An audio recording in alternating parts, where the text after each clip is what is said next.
So let's have a look at this. What is an option? I want to deepen your knowledge this morning. Here's the technical aspects to it.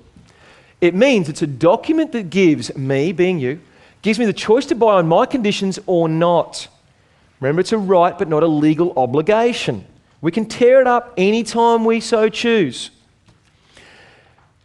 If I choose to purchase, the seller is absolutely committed at the original strike price.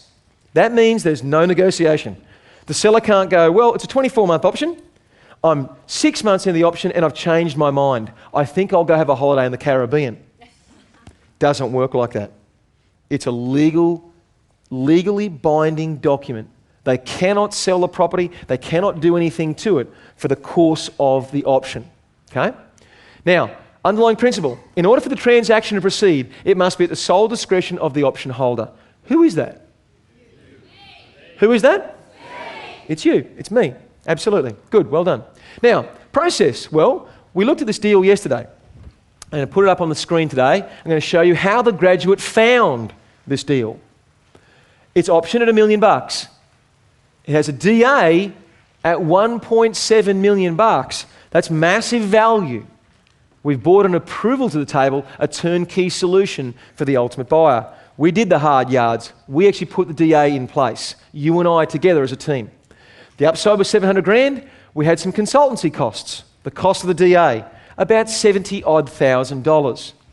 That was for a civil engineer, for an architect, for a structural engineer, for a noise specialist, an acoustic consultant, a traffic consultant, an environmental engineer. The people now, the team that we use to execute a DA. About $70,000 worth of costs, and that leaves us with a net upside of about $630,000. Here's the difference. A short option, as I mentioned on Friday, does not include a DA. The long option is where we engage our consultants, sit with council, they stamp it as a full development approval / permit, depending on what state you live in, and we realise our upside in the market. Short, long. What's the difference? Well, Mark, where do I start? You probably want to start with looking at doing some shorts. Because short means you'll pull cash out between 2 to 5 months. That's where your focus will be initially. But you won't make as much money. A graduate we were talking the other day, he's averaging between, say, $50,000 and about $85,000 just doing shorts, just banging them out. He's flicking off 15, 25 townhouses to local builders, developers, investment groups without a DA, but with a 24-month option. He's making $50,000 to $85,000 every single time he does that. He's averaging one every 8 weeks. Can you live with that, yes or no? Yeah, it's pretty good going, right? He's got some good contacts. He focused on the end game first, and he's just working with ultimate buyers as to what they want. Now, he's made a stack of phone calls, he's groomed them down, and there's 3 of them that he works for directly. He just brings them sites. They're shorts. Longs, well, when you do a long, you're going to make a whole lot more what? Money. That's the key.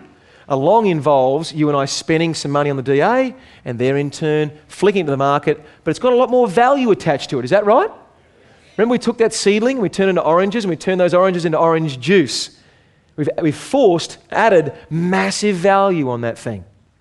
Hence the reason it's worth so much more.